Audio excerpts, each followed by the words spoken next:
everybody. So I'm back to read chapter 4 of Sideways Stories from Wayside School. So today you're going to meet a new character named Sharie, and she's actually pretty silly and does something really funny at the end of the chapter. So I want you to listen to what crazy thing happens to her at the end of the chapter. First, I want you to look at the picture and think about what you're noticing about this character, Sharie.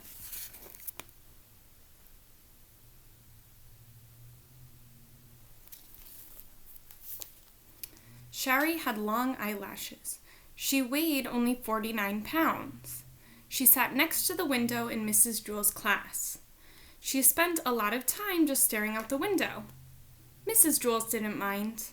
Mrs. Jewell said that a lot of people learn best when they stare out a window.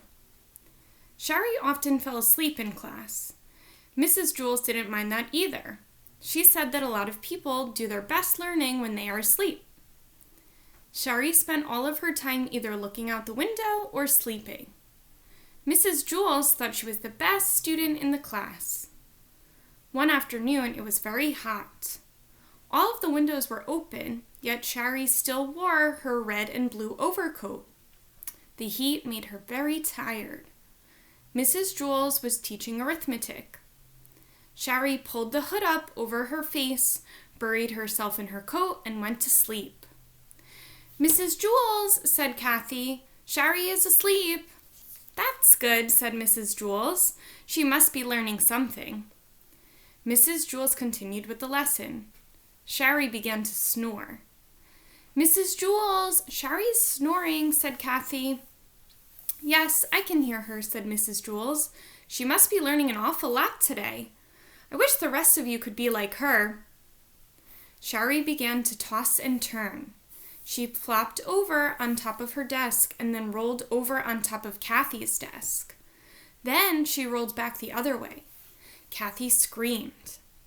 Sharie rolled out the window. She was still sound asleep.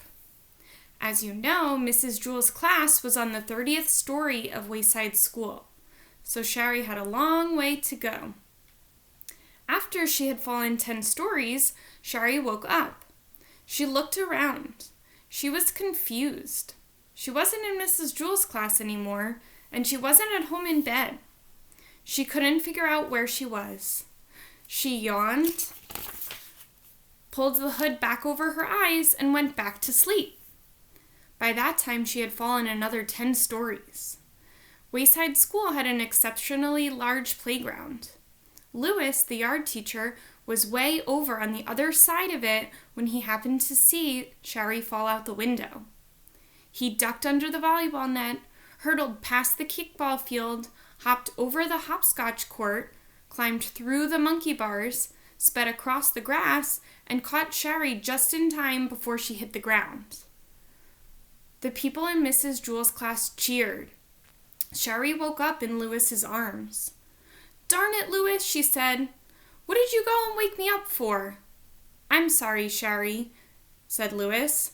I'm sorry, Sharie repeated. "Is that all you have to say? I was having a wonderful dream until you woke me up. You're always bothering me, Lewis. I can't stand it." She laughed and hugged him around the neck. Lewis carried her back up 30 flights of stairs to Mrs. Jewell's room. That evening, when Sharie went to bed, she was unable to fall asleep. She just wasn't even tired at all.